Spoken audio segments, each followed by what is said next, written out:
এই 1 ঘন্টা আপনাদের সঙ্গে আছে আমি খালেদ মহিউদ্দিন।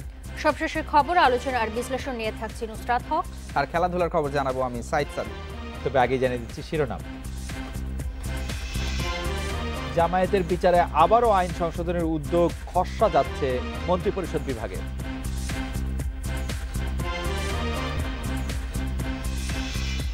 ধর্ষণে ব্যর্থ হয়ে ডেমরায় 2 শিশুকে হত্যা, গ্যান্ডারিয়ায় আয়েশা হত্যার পেছনেও ধর্ষণ চেষ্টা।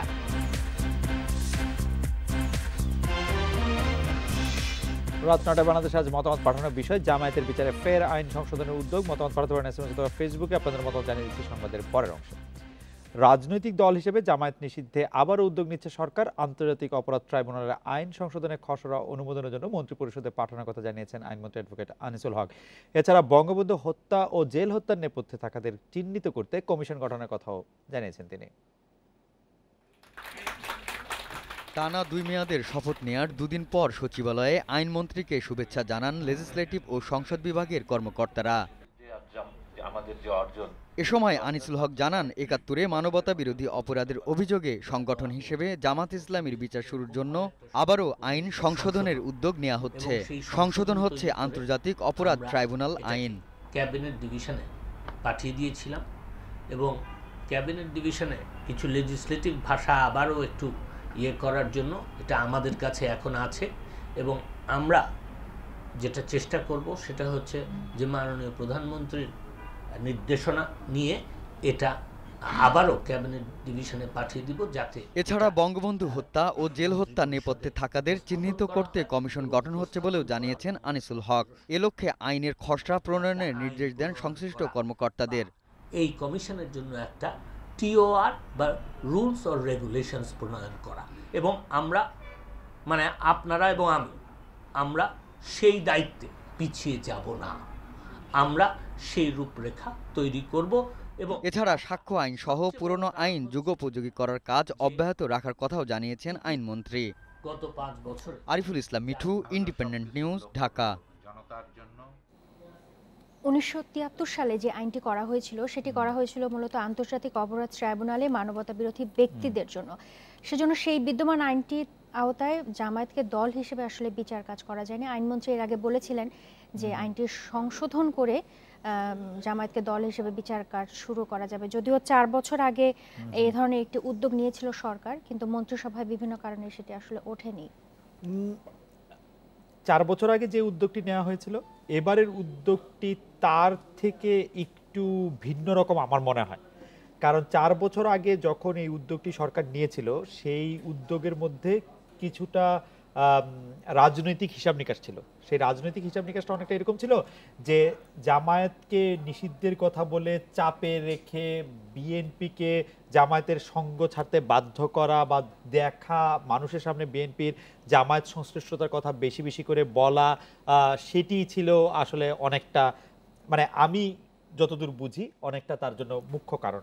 এখন যেটি হয়েছে, এবারের এই ব্রুট মেজরিটির পর আওয়ামী লীগের সেই জায়গাটা আর দরকার নাই যে মানে বিএনপির সাথে জামাতের সংশ্লিষ্টতা বা ঘনিষ্ঠতা, বিএনপি জামাতকে ছাড়বে কি ছাড়বে না সেই ব্যাপারে জনগণের কাছে চিন্তা দেওয়া বা বিএনপির সিদ্ধান্তের জন্য অপেক্ষা করা, সেটির আর দরকার নাই আওয়ামী লীগের। সেই জন্য এবার জামায়াত নিষিদ্ধ করার জন্য সরকার যে উদ্যোগটি নেবে, সেই উদ্যোগটি নেওয়ার ক্ষেত্রে সরকার বেশ সিরিয়াসলি এটি করবে বলেই আমার ধারণা। গত 4 বছর আগে যে উদ্যোগটি নিয়েছিল, সেই উদ্যোগটি যত কথা বলার জন্য, যতটা বাগাড়ম্বর করার জন্য এবং যতটা পলিটিক্যাল গেইন নেওয়ার জন্য, ততটা তারা করার ক্ষেত্রে সিরিয়াস ছিল বলে আমার মনে হয় না। কারণ জামায়াত নামক একটি অস্তিত্বকে বিএনপির সাথে সংশ্লিষ্ট করে বা লাগিয়ে রেখে এবং বিএনপি যে জামাতকে কখনো ছাড়তে পারবে না সেই বিষয়টি এস্টাবলিশ করা ছিল হচ্ছে এই সরকারের, মানে এই পলিটিক্যাল, আমি যদি বলি যে মাঠে, রাজনৈতিক মাঠে কর্তৃত্ব নেওয়ার একটা বড় অস্ত্র। এই বছর আর এটার দরকার নাই। আমি সেই জন্য আমি আবার বলছি যে এবছর বোধহয় সরকার এটার ক্ষেত্রে সিরিয়াস থাকবে। তবে বঙ্গবন্ধু হত্যা এবং জেল হত্যার নেপথ্য থাকার জন্য চিহ্নিত করতে যে কমিশন গঠনের কথা তিনি জানিয়েছেন, সেই কমিশন গঠনটা আমি জরুরি মনে করি। অবশ্যই আমি মনে করি যে বঙ্গবন্ধু হত্যা এবং জেল হত্যার জন্য ঢালাওভাবে একে তাকে ওকে দায়ী না করে এই নেপথ্যে যারা আছেন, বঙ্গবন্ধু হত্যার যারা সামনাসামনি যারা ছিলেন, যারা ইন্ডিমনিটি করে নিজেদের হত্যার মানে নিজেদের দুষ্কর্মের বিচার করা যাবে না এমন আইন করেছিলেন, তাদের শাস্তি হয়েছে।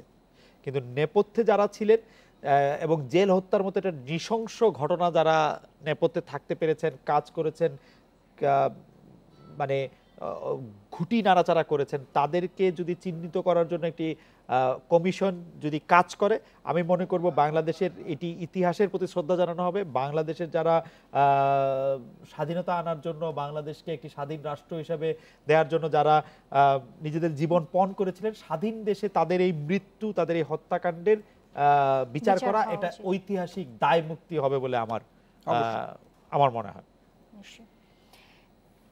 একাদশ সংসদের প্রথম অধিবেশন বসছে 30 জানুয়ারি বেলা 3টায়। রাষ্ট্রপতি মোহাম্মদ আব্দুল হামিদ বুধবার সংসদের এই অধিবেশনে আহ্বান করেন বলে সংসদ সচিবালয় থেকে জানানো হয়েছে।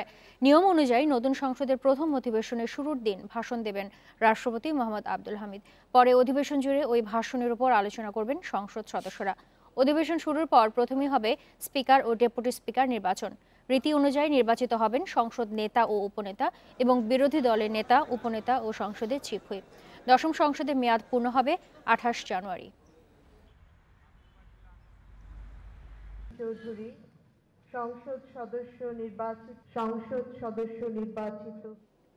মন্ত্রিসভার সদস্যদের নিয়ে জাতির জনক বঙ্গবন্ধু শেখ মুজিবুর রহমানের সমাধিতে শ্রদ্ধা জানিয়েছেন আওয়ামী লীগ সভাপতি প্রধানমন্ত্রী শেখ হাসিনা।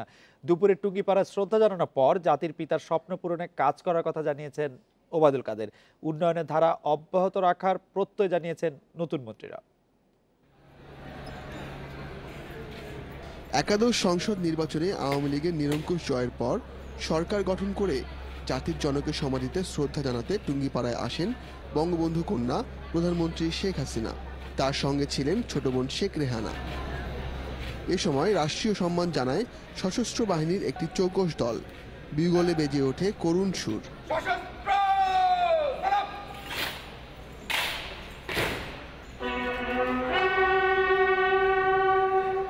এরপর মন্ত্রী পরিষদের 46 সদস্যকে নিয়ে জাতির পিতার সমাধিতে আবারও শ্রদ্ধা জানান প্রধানমন্ত্রী।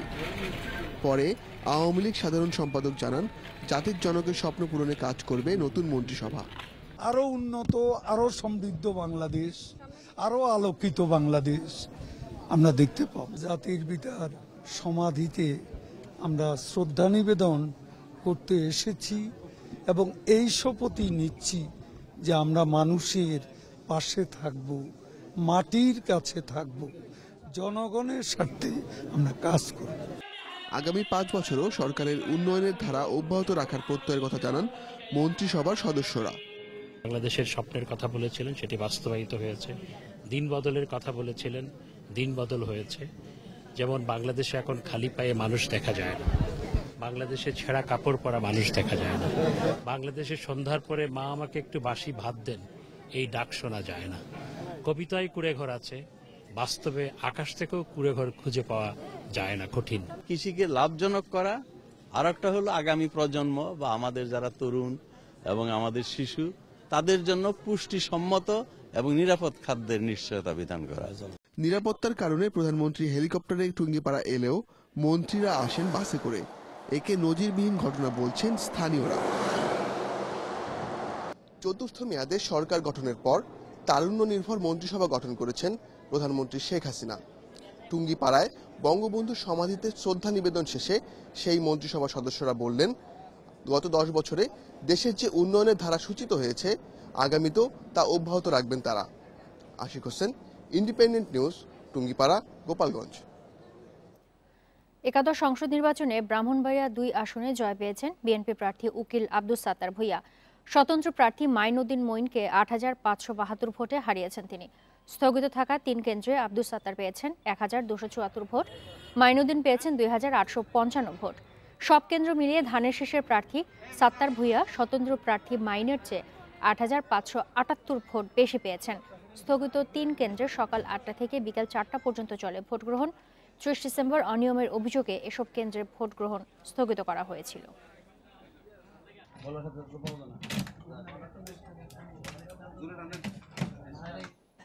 নির্বাচনের পর সারা দেশে নেতাকর্মীদের উপর নির্যাতন চালানোর অভিযোগ রুহুল কবির রিজভীর। সকালে নয়াপল্টন কার্যালয়ে সংবাদ সম্মেলনে এই অভিযোগ করেন তিনি। খালেদা জিয়া অসুস্থ দাবি করে চিকিৎসায় সরকার কার্যকর পদক্ষেপ নিচ্ছে না বলেও দাবি তার। এখন সারা দেশে ব্যাপক নির্বাচনী সহিংসতা চালাচ্ছে আওয়ামী সন্ত্রাসীরা।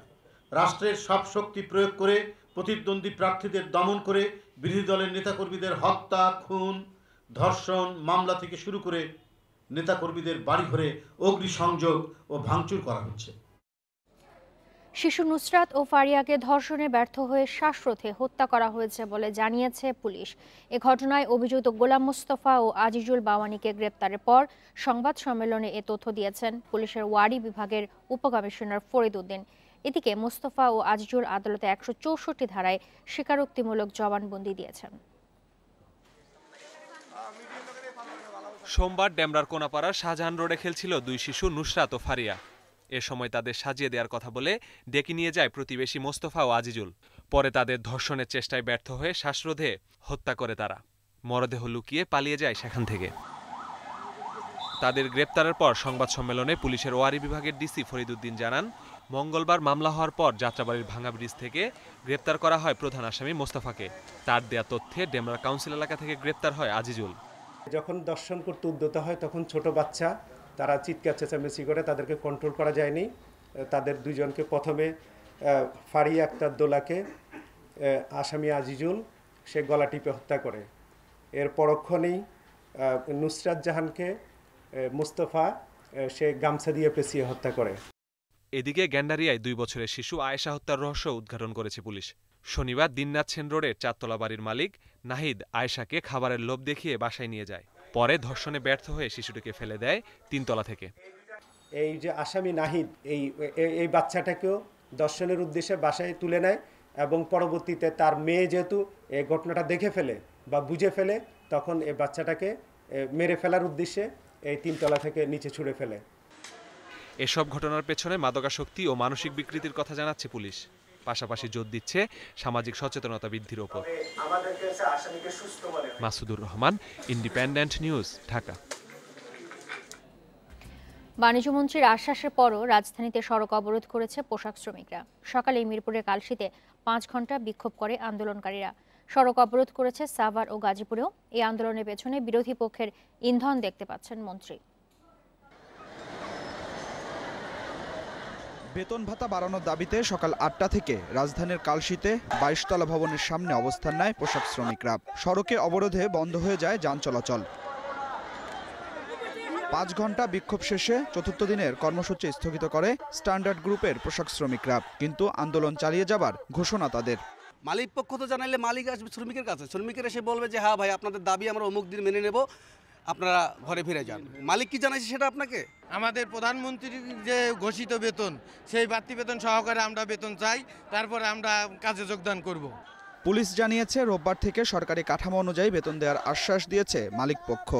আমাদের সাধারণ শ্রমিকদের ভিতরে যে ভুল ধারণা আছে তাদেরকে বিভিন্ন সুযোগ সুবিধা কেটে নেওয়া হবে, তাদের ওভারটাইম বা আদার্স বৃদ্ধি পাবে না বা কাটা হবে, এগুলো কিছুই হবে না, সবগুলোই সঠিক থাকবে। গাজীপুর ও নাওজোর সহ বেশ কয়েকটি এলাকাতেও সড়ক অবরোধ করেছে শ্রমিকরা। কাঁদানে গ্যাস ছুড়ে ও লাঠিচার্জ করে বিক্ষোভকারীদের ছত্রভঙ্গ করে দেয় পুলিশ।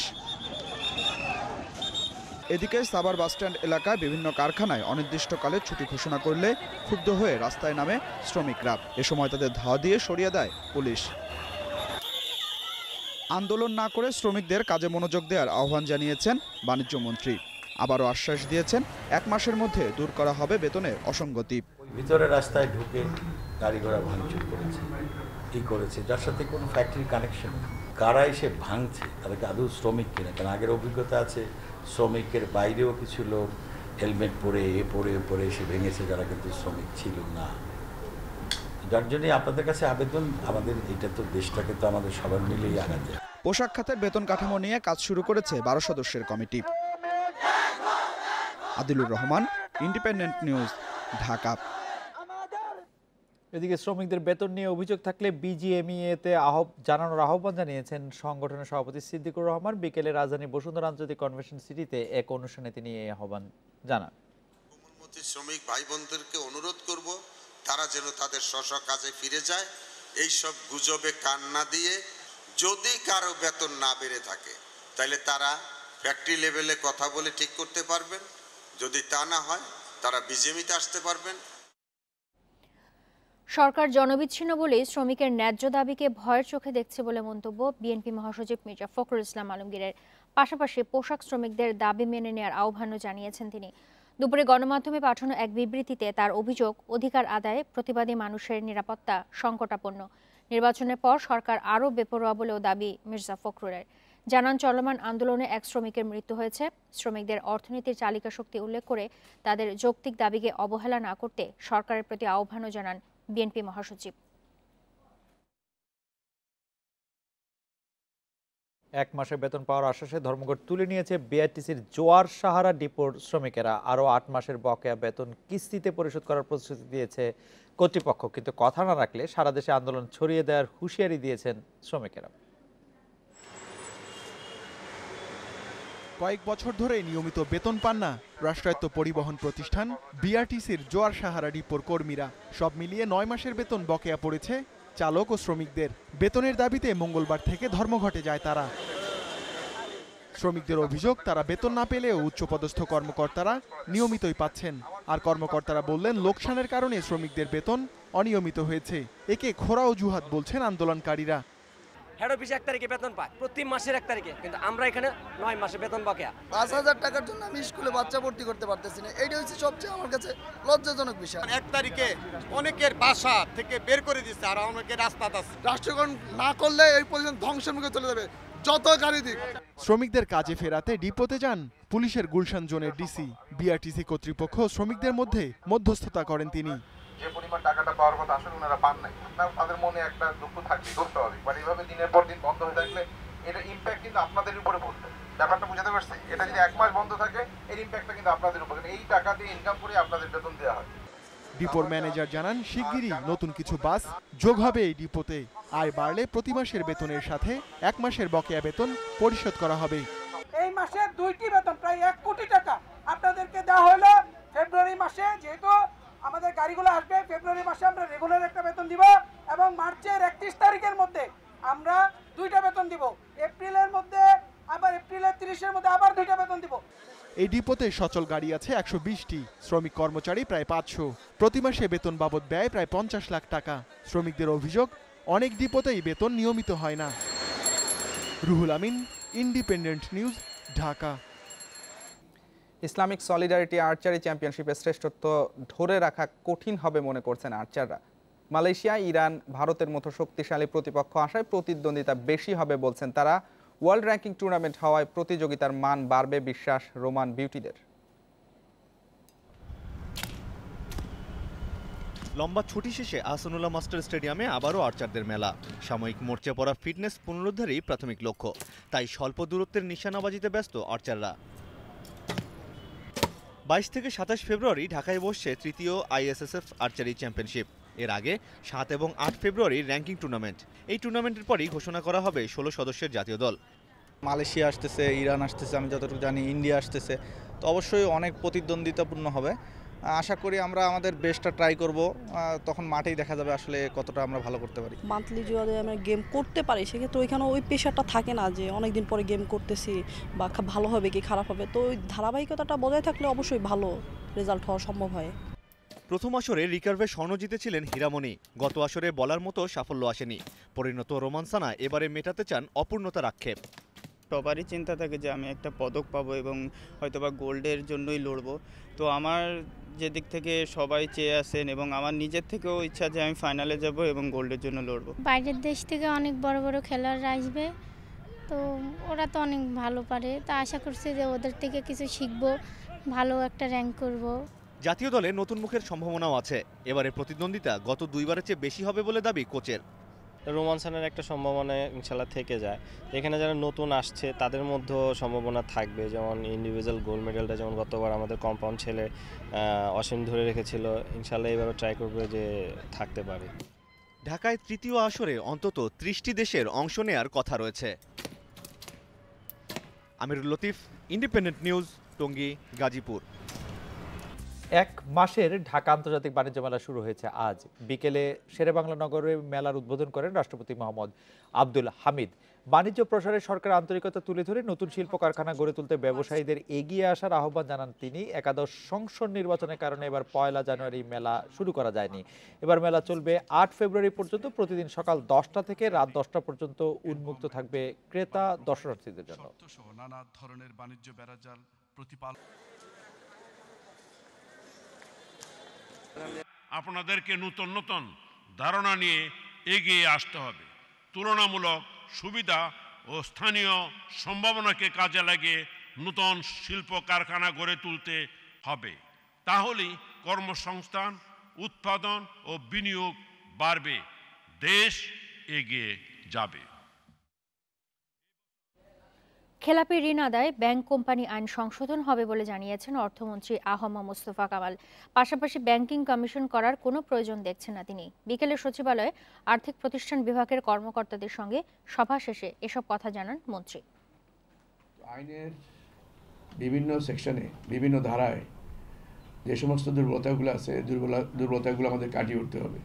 সেই জন্য আমরা এই আইনটিকে আবার রিভিজিট করার চেষ্টা করছি এবং অতি দ্রুত সময়ের মাঝে এটা আমরা মাননীয় প্রধানমন্ত্রীর অনুমোদন নিয়ে আমরা আইন মন্ত্রণালয় নিয়ে আমরা সেখানে কিছুটা সংশোধনী নিয়ে আসব। আজকের মতামত পাঠানোর বিষয় ছিল জামায়াতের বিচারে ফের আইন সংশোধনের উদ্যোগ। এবারে জানিয়ে দিব এই বিষয়ে পাঠানো কিছু মতামত। শায়ান বলেছেন, নতুন নামে জামায়াত যেন আত্মপ্রকাশ না করতে পারে সে ব্যাপারেও নজর রাখা আবশ্যক। সাদিয়ার মত, সংগঠন হিসেবে জামায়াত নিষিদ্ধ আইন সংশোধন সময়ের দাবি। আবরার বলছেন, সংশোধনের পদক্ষেপ নেওয়ার কথা আগেও বলা হয়েছিল, নতুন সংসদে এটি প্রাধান্য পাওয়া উচিত। নাজিয়া জানিয়েছেন, এই আইন বাস্তবায়ন হলে জাতির কলঙ্ক অবশেষে খুঁজবে। ওমর বলছেন, নতুন সরকারের কাছে প্রত্যাশা দ্রুত আইনটি বাস্তবায়ন হোক। আদ্রিতা বলছেন, আইন সংশোধনের উদ্যোগ নেওয়ার জন্য সরকারকে ধন্যবাদ। নাইম বলছেন, জামায়াত নিষিদ্ধকরণ নিয়ে রাজনীতি না হোক, এটাই কাম্য। যে কোনো উপায়ে জামায়াতের কার্যক্রম বন্ধের দাবি জানিয়েছেন ইভা। জারিনের মত, জামায়াতের ছাত্র সংগঠনগুলো নির্মূল করা প্রয়োজন। নিলয় বলেছেন, জামায়াত নিষিদ্ধের পাশাপাশি যুদ্ধ অপরাধী বিচারের কার্যক্রমও যথাযথভাবে চলুক। দর্শকদের ধন্যবাদ দিতে চাই, দর্শকরা নানা ধরনের মতামত আমাদেরকে পাঠিয়েছেন। এই মুহূর্তে শ্রমিক অসন্তোষ নিয়ে কথা বলছেন শ্রম প্রতিমন্ত্রী মন্নুজান সুফিয়ান। সরাসরি চলে যাচ্ছি সেখানে। এই মজুরি কমিশনের বাস্তবায়ন হবে 2018 সালের 1 ডিসেম্বর থেকে, এবং এটা মজুরি বাস্তবায়ন ইতিমধ্যে কাজ শুরু হয়েছে এবং শুরু হওয়ার পরে শ্রমিক অসন্তোষ দেখা দিয়েছে। 7/1/2019 তারিখে আমার দায়িত্ব, শ্রম কর্মসংস্থান মন্ত্রণালয়ের প্রতিমন্ত্রী হিসাবে দায়িত্ব গ্রহণের পর সেদিনই বিকেল 5টায় ক্রাইসিস ম্যানেজমেন্ট কমিটির একটা সভা করেছি।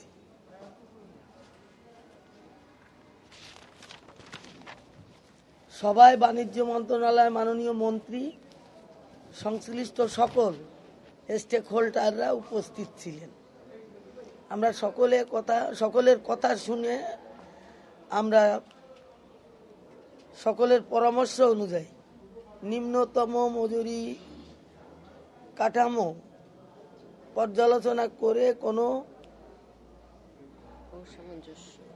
অসামঞ্জস্য যদি থেকে থাকে সেটা আমরা শ্রম কর্মসংস্থান মন্ত্রণালয়ের সচিবকে দিয়ে একটি কমিটি গঠন করা হয়েছে এবং সেই কমিটিতে আছেন আমাদের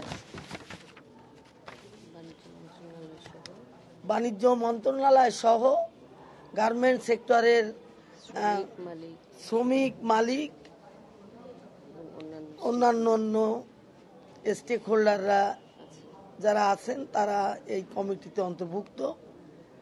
এবং আজকে আমাদের অফিসে বসে আমরা আগামীকাল প্রথম সভাটি করার দিন ধার্য করেছি।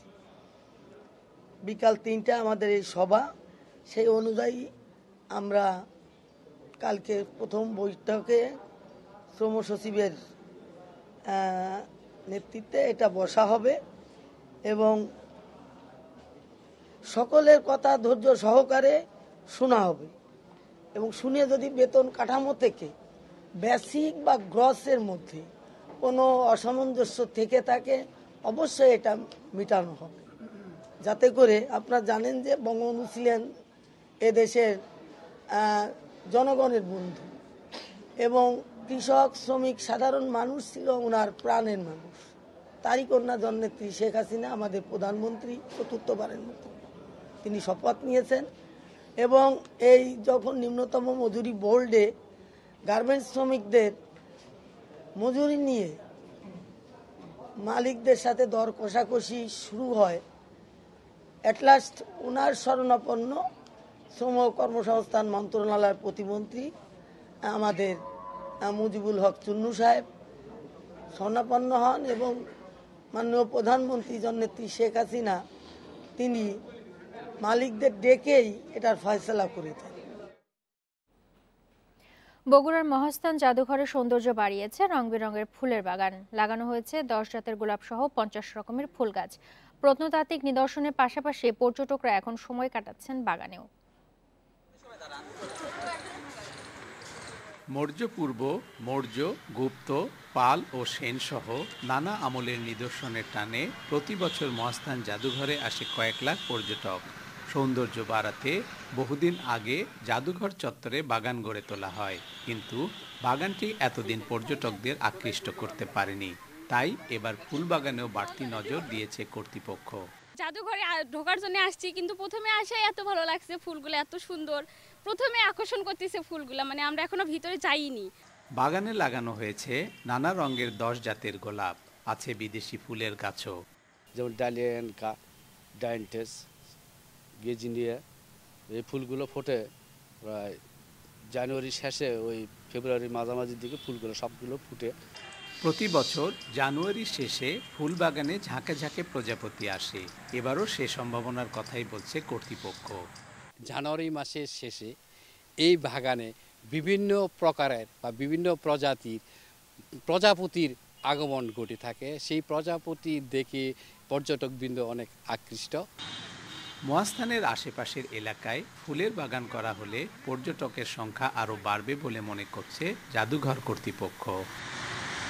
Hasibur Rahman, Independent news, Bogura. এই ছিল রত্নটাই বাংলাদেশ আয়োজন।